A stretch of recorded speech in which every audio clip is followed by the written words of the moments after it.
Hello, everybody. Welcome to another episode of the Webdelics podcast, where we're on a journey to find out the truth about plant medicine, get rid of the myths, and change the narrative.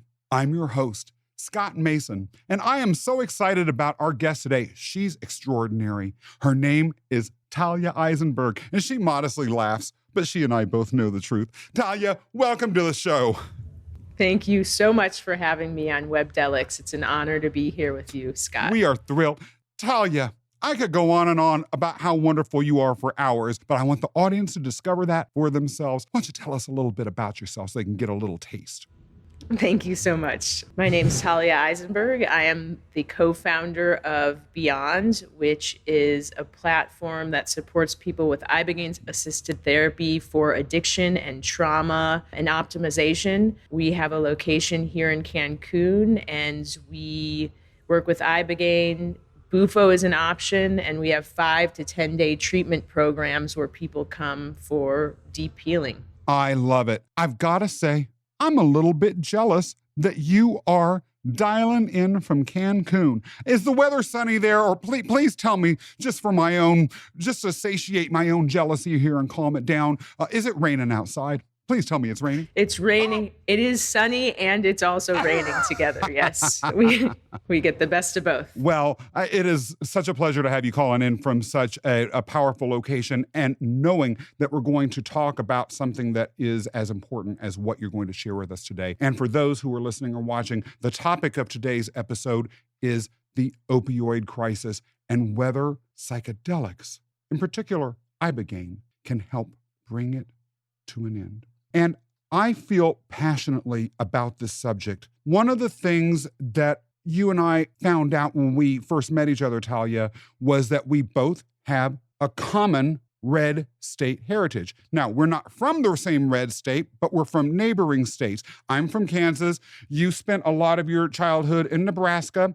And really, one of the things that I feel coming from the communities that are in these red states, what's called flyover America, is that a lot of the issues that are being faced by the communities there and that they're living with aren't necessarily heard by those of us that may have currently reside in the East Coast or West Coast, or in areas that are more cosmopolitan and at the more that are closer to the center of the media ecosystem that we're living in. And, you know, that ignorance about what challenges folks are facing in those parts of the country is not only just wrong, but it's fueled a lot of anger and resentment that have played out in American politics. And the opioid crisis is a part of that. Before we go any further, did anything I say speak to you in any way? And I'd love to hear a little bit more about your background. Sure. Yeah, I mean, it speaks to me greatly. I grew up in Omaha, Nebraska, and I think, you know, I was in this unique position on my mother's side. My mother's side of the family is middle class, comes from Iowa, you know, votes Republican, and is pretty normal by all accounts, you know, married still. My grandfather had 10 brothers and sisters, lived through the Great Depression. It's a big, you know, football family and Thanksgiving.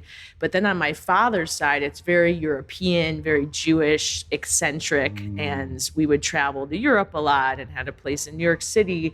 And so I got to see both ways of living.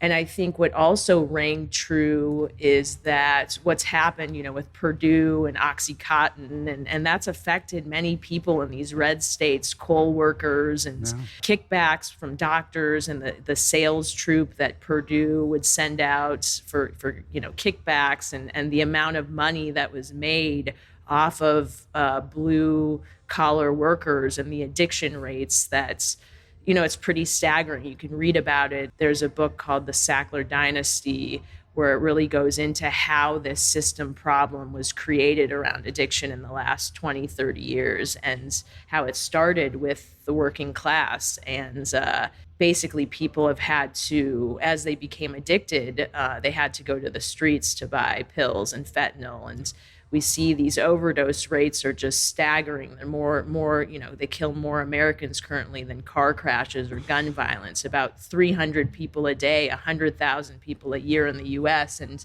there aren't a lot of solutions in the Midwest or in these southern states as you were saying, in LA or San Francisco or New York City, there's way more knowledge around the power of psychedelics to heal, and some of these more innovative solutions, which we're seeing much greater rates of success.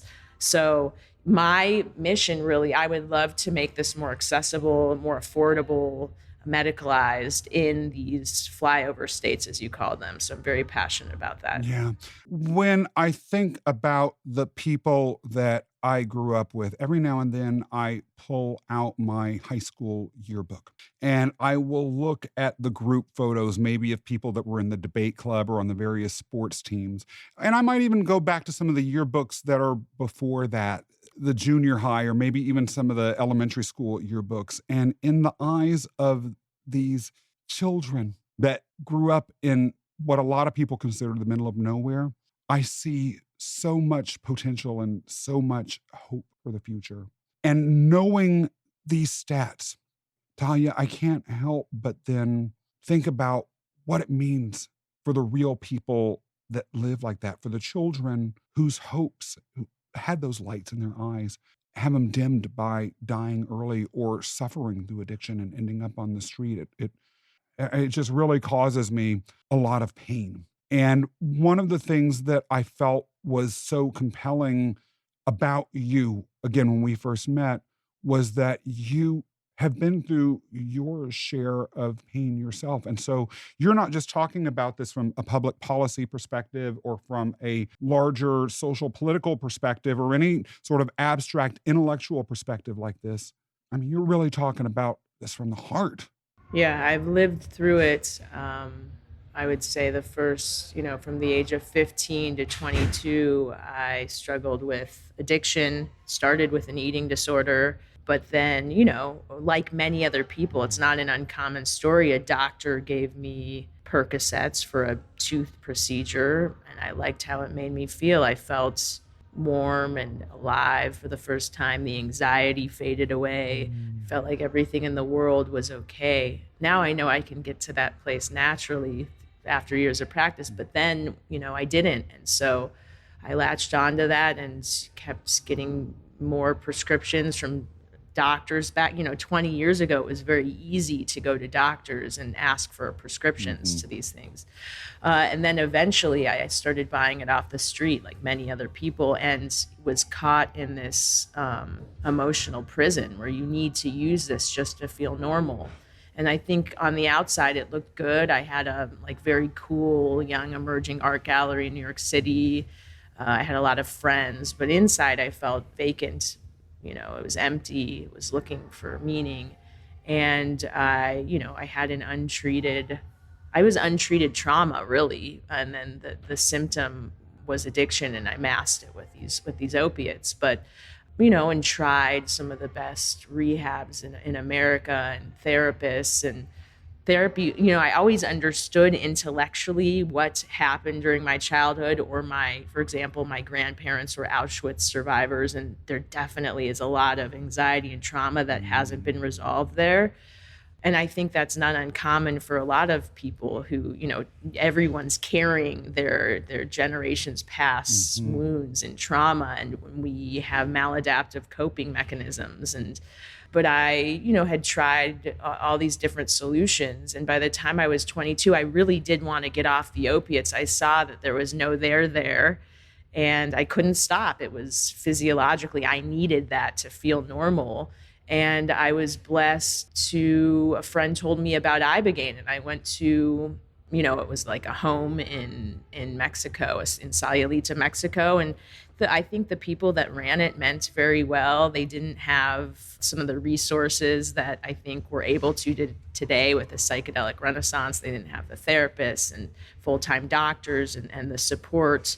But, it worked. And I took that Ibogaine. I saw my ancestors. I felt my brain being healed, and the craving. When you're in an active addiction, all you can think about is just not even getting high anymore, but just feeling okay. You always need more every 4 hours. And so there's this fear of running out and the obsession of first of all, getting the next hit just to stay okay is there. And then when you stop taking it, the need for it and the desire is always there. So for that to fade away, for me to feel a peace and to be able to feel a serenity and to look at I saw my grandparents and my family members in Auschwitz and how they had lived so that I could live in the future. Whoa. And that I needed to make a difference in the world and do good, first heal myself, but then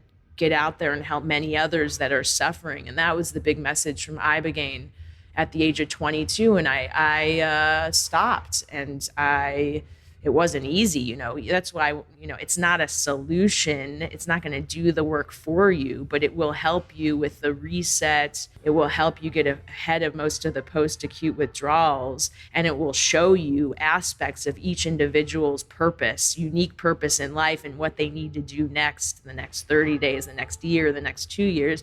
And so you need to follow that, right? You have to do the work. I left New York City. I moved to Boulder, Colorado. I started going on hikes and connecting in nature. I went back to college. Years later, I got married, got my MBA, I started different wellness companies along the way to help people heal as I'm healing myself. But it is a very powerful tool to get ahead. And with that, I was blessed to have a great psychedelic assisted therapist in Boulder to help me integrate some of these lessons, to help me heal my relationship with my family, my relationship with food, different aspects, how to, eat properly and how to build community around me, people that cared and were passionate and not poisoning themselves. So there's a lot of things you need to do. And when we think about the lack of resources in Midwestern states, and there needs to be a long-term plan. It can't just be Ibogaine in a vacuum. People need to learn there's job creation, and there's family healing that needs to happen, and there's lifestyle tools that need to be taught to people. But it is very much possible if the government is willing to support, and other wealthy individuals who are starting to give. But so that's what happened for me. And that was, 13, 14 years ago. And it lit this desire in me to create something for this unique time in history where there is this, really, we were talking earlier, you and I, it's really a trauma epidemic. Yeah.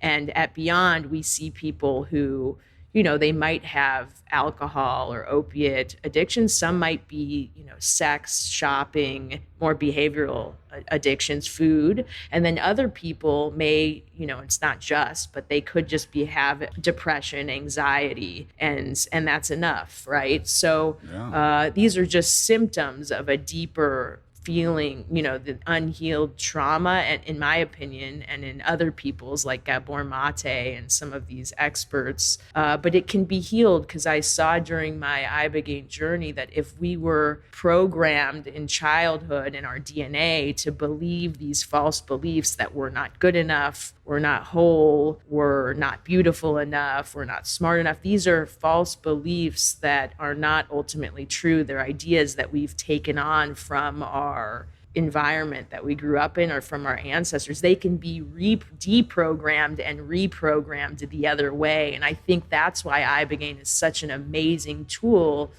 Compared to other psychedelics, it stays in your system for months. Many of the other classic psychedelics are gone within a day or two. They're harder to integrate the lessons. With Ibogaine, it metabolizes into something called noribogaine in your liver, and you have months where you have the neuroplasticity to create new habits. And that's, I think, the importance of therapy and where it comes in at Beyond. Okay, so you have these insights during your 12-hour Ibogaine journey.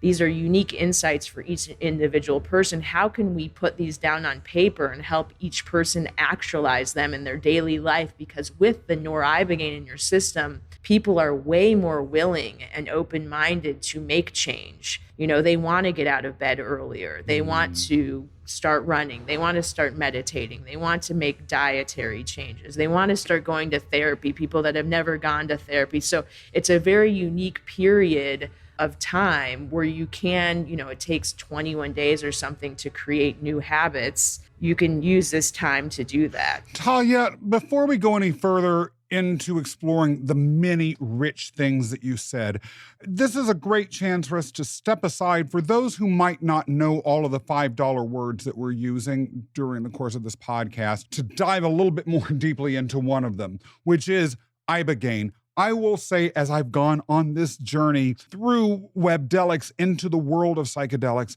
all of these words that I never had heard before started spilling out. And it's been a little bit hard sometimes for me to keep all of the various different plant medicines straight. So Ibogaine, we haven't discussed that one specifically yet in the podcast. Could you talk to us a little bit about exactly what Ibogaine is? Sure. Ibogaine is a natural plant medicine. It's an entheogen, a psychedelic. It comes from Tabernacle iboga, which is a plant from Western Africa, from Gabon and some other countries in Africa. Ibogaine is natural. It's derived. It's cleaned in a lab. Some of the alkaloids are taken away, but it's the Ibogaine that we work with is purified from iboga, and it's known to be addiction interrupter. It's profound. There's nothing like it on the planet for addiction, specifically opiate addiction, but it works for other addictions. But it provides someone with a rapid detox, so you don't have to go through the physical and emotional suffering, which is incredible. Something on the planet, something was created on the planet for this unique time. If you see it, I see it every day. There's people in treatment at Beyond every day. People come in, they're sick, they need opiates just to feel normal. And then a couple days later, they have an Ibogaine experience and they don't have the sweating, the shaking, the diarrhea, they have light in their eyes. So for that alone, it's pretty incredible. It is known by some as the Everest of psychedelics. I think that is because it is a very long experience, although when you're in it, sometimes you lose track of time. So Ibogaine specifically, it's about 12 hours. 4 hours are very visual for most people, and the rest is very insightful. So people have a lot of insights into their trauma, their life, changes they want to make. What I like about it is in the days after and during and the days after, you can't really turn on Netflix and avoid. You have to focus on specific issues that are up that it brings up. So it gives you, almost no choice but to look at your struggles, your challenges, your heartaches in life. That way, it can also show you the beautiful parts of yourself. It's also unique in that, many describe it as a lucid dream state. So unlike, DMT or some of these other taking a lot of psilocybin, you're always aware of where you are, which could be why it's so useful. And so you're always in reality. You're able to look at your mind, your name, you can lift up the blindfold and see the room if it's too intense, and then put the blindfold back on and go into another journey or another vision. It's also unique in that it uniquely goes into your memory banks, unlike any other substance on the planet that I've seen. Forget psychedelics. It's very personal that way. Other psychedelics can give you a very general, people might have the similar experiences in the room, universal experiences. This is very much about your memories, your programmings, your unique, I like to say that our minds are like hardware, hardware systems. And whether we know it or not, conscious or subconscious, we remember everything that's happened to us in our life. And so because of that, it is profoundly powerful for healing our past. If you think about it, we as humans, we impute the past in each moment onto the present. Like my idea of this computer that I'm looking at is based on my past experiences of computers. So that's the same if you've been through a lot of trauma. And sometimes, there's Navy SEALs now that are doing a study at Stanford, and when they hear an ambulance or when they hear a gun go off, they hide under a chair because they have trauma. And that's all from past memories. It's similar for people that have been sexually abused. There's a trigger. And so Ibogaine does have the unique ability, I think, to go and help you relive that as an adult in a safe space now and heal that memory or those memories. So that's another aspect. I could go on and on. You tell me, this Scott, is fascinating. I think one thing that comes to mind about this, though, is it sounds incredible, but are there risks associated with it? And if so, what are those risks? Great question, Scott. Yes, I think if anyone Googles Ibogaine, they're going to see that there's been, tens of thousands of people have been treated with this. And when it's used in a safe medical setting with protocols and there's a screening process and there's doctors, it is incredibly safe. There's been, I believe, less than 20 or somewhere deaths that have occurred with Ibogaine. Most of them could have been prevented. There's a great research article on it by Dr. Kenneth Alper that maybe you can share with the audience later. But there is a risk associated with the heart. So it does something to, I don't want to bore everybody, it's called QT prolongations. It's not really known unless you're a cardiovascular expert or doctor, but it elongates the QTs, your heart rhythm. And so if you do have pre-existing heart conditions, if you are on certain medications or street drugs during the treatment, if you have a history of seizures, these things will rule you out. And at Beyond, we have a very thorough screening process. Right. We have multiple physicians, and we have, 12 full-time, nurses, and it's incredibly safe. So just like how you wouldn't go to a barber to, have a surgery, you want to go to experts, and so it's very safe when it's done properly, and it's very effective. So, but I think because there's been a number of underground providers who are not medical experts, and there's people that have used this alone in their home while they're on other substances, there's been very few deaths when you look at the number of actual treatments. But yes, there is a risk associated with it, which is why it's so expensive, because the medical costs are high. You have to have a big team. And that's one of the challenges, I think. And, it's also not available in the U.S. It was, Schedule I in the 1960s or 70s with all the other psychedelics. So. Well, and when you're talking about the ways in which clinics like yours mitigate these risks, there's also something behind what you're saying that I just want to make sure that I'm hearing correctly, which is that it sounds like Ibogaine is best administered in a clinical context as opposed to a shamanic context. So, for instance, ayahuasca, most of the guests who have had ayahuasca experiences have talked about them occurring in some sort of situation in which there is a shaman who has experience in that space, not as much of a clinical sort of feel to what's going on with regards to them. You're actually quite explicit as you're describing the Ibogaine experience that your company provides as being very clinically safeguarded, as well as having a team around. But it sounds like maybe your first Ibogaine experience wasn't quite that way. Could you talk to us a little bit more about that?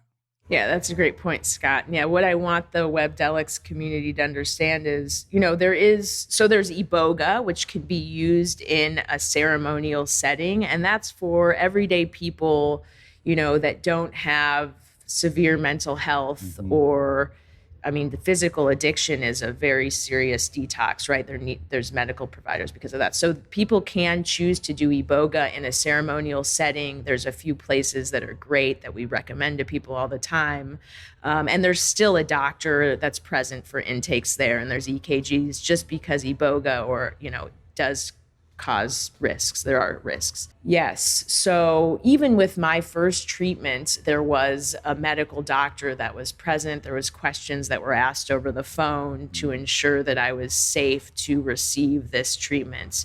At Beyond, there's heart monitors. There's people get lab work when they arrive on site. There's EKGs. We use a solution in an IV that protects the heart called Hartmann's solution During the treatment, there's electrolytes.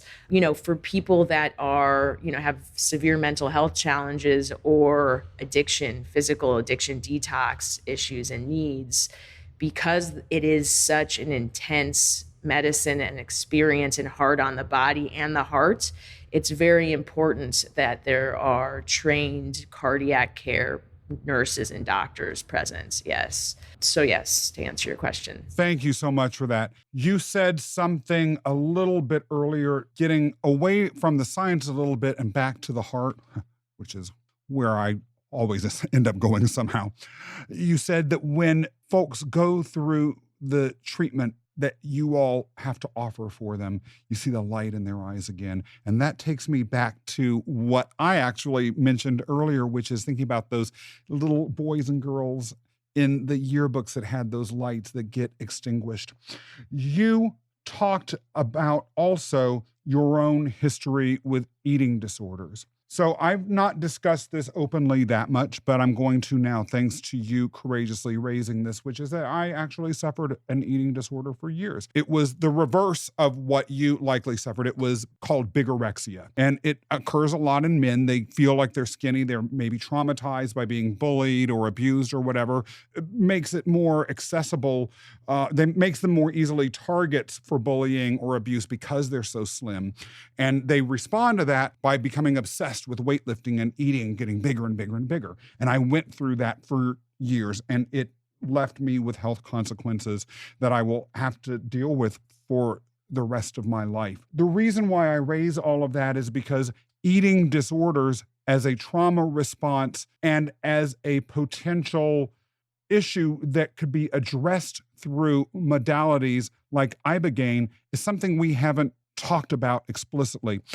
I want to just hear your thoughts on that. And then after that, perhaps we should shift to the idea or to a conversation with regards to trauma and the opioid addiction more generally, because you touched on that earlier. I think it's worth exploring a little bit more, but maybe that will go into a discussion about eating disorders as a gateway to get there. Sure. Yeah. So we are seeing, I can talk about myself personally, but we are seeing more and more people come to Beyond for disordered eating.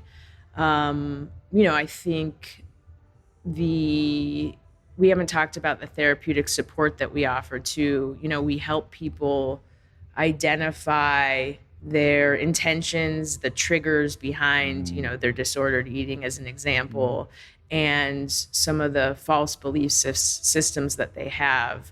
Then I think the Ibogaine is so effective for disordered eating, and why it helped me, for example, was first because of the pharmacology and what it does to reset your serotonin system, which is what most antidepressants work on. So it also helps with the NMDA receptor, which is also implicated in depression. And it works on something called GDNF, which is a protein in the brain that promotes joy and balance and creativity. So there's something that happens in your physiology and in your thinking around food where you don't want to either overindulge or underindulge, or there's a balance that occurs after Ibogaine. And then, of course, you have the underlying trauma piece. So I don't know about you, but for me, for years in New York City where I lived, I went to world-class therapists, but we could talk about how to create change and talk about the trauma. But something happens when you have a psychedelic experience. I think Einstein said, I talk about this. I think Einstein said you can't solve something in the same realm it was created in, I believe. And that intellectual talk therapy is just intellect, right? Like, we can say we want to create change and know what the problem is, but to actually create that change is very different. And Ibogaine provides a visceral transformation of spirit. So I think for whatever reason, even people that don't have like a primary eating disorder, their eating afterwards becomes much healthier. They're able to make better choices. They love themselves more. And, usually food issues are a replacement for nurture, like core mother nurturance issues. Actually, I'm just reading a book called the mother hunger. You can put this for your Webdelic audience. It's incredible. It's all about how if you don't have these three things, nurturance, security, and protection, you have different challenges in life. And one of them is food issues, right? So I think the plant medicines, including Ibogaine, help you nurture yourself so you don't need to reach or reject or starve yourself, right, anymore. And so that's what happens. And I think because it's in your system for so long, also, you're able to make healthier choices around food and heal on a very deep level, much more so than traditional talk therapy, and along with talk therapy that we have, but you again have that visceral transformation of spirit. So the visceral transformation of spirit, that really speaks to me. I worked through my eating disorder, but I had to come to a place in which my ability to continue staying alive was at risk for me to have that transformation. And it really was a transformation of the spirit that happened. That was a terrible transformation. And it was one that, again, I have to live with to this day, but I've overcome it. But I didn't have to. That wasn't guaranteed. There was a girl from my high school who died from anorexia. I might have been her. And so this is a big deal. And again, it took me years to get there, years, as opposed to beginning to have a rapid change.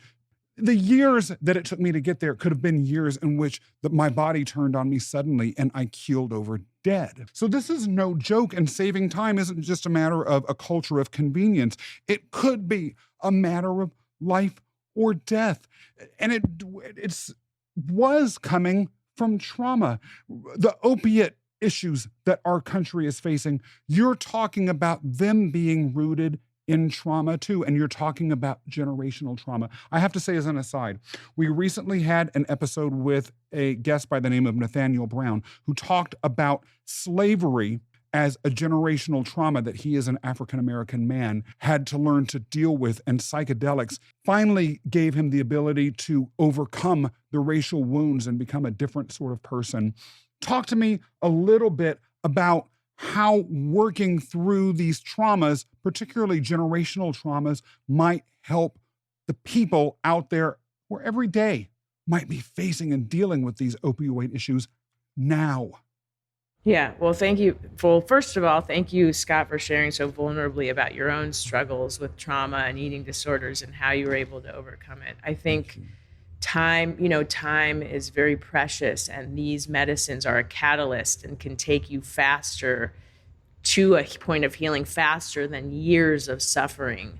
I think, I think we all carry our ancestors' wounds, and whether, of course, slavery, the Holocaust, maybe it's nothing major even, maybe, it could be certain challenges around financial, with our grandparents who struggled, we're all carrying a lot of that. So I think that this medicine in particular teaches you that you're okay. You're okay. Like, you are not your ancestors' wounds, and you can love them and be grateful. And there's wisdom there. And this plant shows you the wisdom and each person's unique wisdoms that they need to learn. And we're grateful for their everything that they've given us. They gave us life, but we don't have to be victims of that suffering. We can learn from that suffering and become empowered. And I think that's the visceral transformation that we're talking about, is that going from victim to empowerment and knowing yourself and being okay in your own skin. And then you don't need to, have these maladaptive coping mechanisms, right? You don't need the food or the shop spending money or the drugs, so there's that sense that people can glean from this, and in just one experience they can have a very powerful change in their whole life, and that ripple effect affects their children and for example, my brother's a medicine worker. He's an NYU therapist who works with a lot of people monthly in large groups with him and his partners. And my mother's a therapist, and they weren't before I started doing this work. So it was able to heal my family system. And then, they've gone on to heal others. And I'm not saying it's because of me. It's not because of me. I was just in the unique position to suffer first and the most and the loudest in the family. And I believe that every family member has one of these sort of torchbearers. Maybe they're the black sheep at first. And then, was that you? Yeah. So it's incredible. And then I think you're able to build community with other people that are going through it too. And, the people at Beyond who have met each other and went off to start things and who are still in contact and go to, ceremonies together. And it's just amazing. So, well, but I've got to say too, you are, on the one hand, I understand the humility that comes in saying, look, I don't want to attribute all of these transformations to me and me alone. None of us in this space, at least, are coming from a place of that sort of arrogance. But I couldn't help but wonder, literally in the moments before you talked about that it's important for us also to consider if generational trauma is passed on and it afflicts in different ways those who come after the individuals who originally were scarred by whatever these traumas were. Let's say it was the Holocaust or slavery. If we today are able to be in a place where we can make that spiritual, emotional, or other transformation so that the trauma isn't passed on, then the impact on those afterwards who might have otherwise suffered generational trauma coming from us is gone. And so we're talking, again, about something that when you think about generations expanding over time, truly could have a magnifying impact on society. Yes. At Beyond, we always say, do it for your grandchildren. Your grandchildren, they don't know their your great-great-great-grandchildren. Think about how this is going to change them. You're afraid to make changes. That's totally normal. But think about your grandchildren. And these are 20-year-old, 30-year-old, sometimes 40-year-old. They don't have grandchildren yet. And that's what it's about, really. And I think you can, from the power of love that you feel for your family, sometimes people can't do it for themselves. They have to think about the others and the future and how this will affect their future legacy. And yeah, I think that we need to help others believe in what's possible, right? A lot of limiting thoughts that aren't true. I mean, who would you be, if you didn't believe this is a question we ask a lot. Who could you be? Let's work on that. Like, what amazingness can you bring to this planet? So, and yeah. It's going back to the light in the eyes of those children. Yes. Talia, do you think things are going to change in the United States, at least, with regards to Ibogaine and its availability? Yeah, I do. Just yesterday, I looked at this bill, I think that's halfway through the Senate in California. And then in Colorado, Ibogaine and Iboga was decriminalized. I mean, it's sort of hard to understand at this point because there's a lot of uncertainties. But, the policymakers are very open-minded. I mean, I obviously think of all the psychedelics. I'm a fan of legalizing psychedelics, and decriminalization. But of all of them, Ibogaine is the one that does need to have some medical standards around it because of, the safety and risk factors. But I do think there are a lot of open-minded policymakers. We're in a psychedelic renaissance. These old traditional methods for healing are not working. We have like a 95% relapse rate in traditional rehabs, which has become $1 billion business, and it really isn't effective. And I think, the success rates with Ibogaine are much higher when used in a therapeutic setting with a long-term aftercare plan. We see that it's very effective. So I think that policymakers want to save money. And so if they're thinking about it that way, it costs the government a lot of money as well.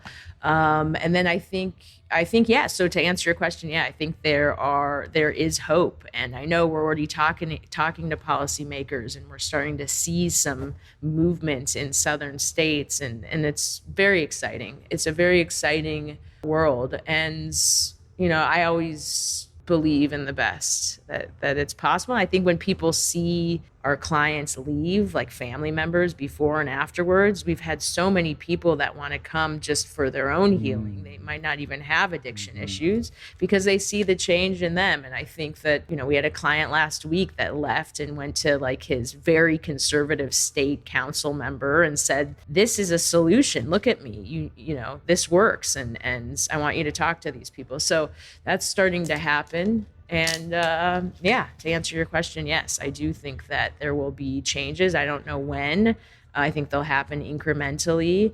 And it's a very exciting time to be alive. And I feel blessed to, be alive. I think I wouldn't be here without this medicine. I think I would have been one of the many that passed, one of the 300 a day in the United States that are no longer with us. So yeah, I feel grateful and I feel hopeful. If I think about someone who has just brought so much into the lives of those who have listened to or watched this show, as you just have, not being with us, not even having had the chance to share what you did, a part of me has to grieve for what could have been. And remembering that when I think about how I am assessing the psychedelic renaissance is the number one takeaway that I leave this conversation with. If there is a last takeaway that you'd like to share with us, Talia, what would it be? I would like to tell you, Scott, and the Webdelics audience, not to be afraid. If you're suffering, there's solutions, and that you're loved, and that there's potential and possibility, and nobody is too sick or broken to receive healing. I see it every day with people. So, thank you for listening. And, if you need support, let us know. Thank you. Let us know, you say. How can people find out more about you? Our website is www.beond.us. There's no Y, beond.us. We have an Instagram. You can reach out hello@beond.us. There's an inquiry form on the website. We have social media, and there's, we have people doing inquiry calls that can free inquiry calls if you just want to see if it's the right option for you. If it's not, we'll tell you and we'll try and send you to other resources. So that's how you learn more about us. Thank you. This has been a phenomenal episode. And if you are in the audience and have enjoyed what you've heard or seen, please keep watching or listening, because the episodes we have coming up are every bit as exciting as this one. We're going to be discussing everything from psychedelics and leadership to psychedelics and yoga, to how psychedelics can make you a less toxic boss, to psychedelics and the aging process. Now, even though I'm only 26, the aging process is something I think about and I can't wait to hear more about. If you have enjoyed today's episode, I also ask that you tell everyone that you know about Webdelics and make sure that they tune in. Be sure to subscribe yourself, whether it's on YouTube or on your favorite podcast audio channel. And then leave us a positive review or remarks if you're watching on YouTube. In the meantime, for the most trusted information about psychedelics and plant medicine on the web, check out our website, webdelics.com. That's webdelics.com, as well as our various social media channels, Instagram, TikTok, LinkedIn, Facebook, and YouTube.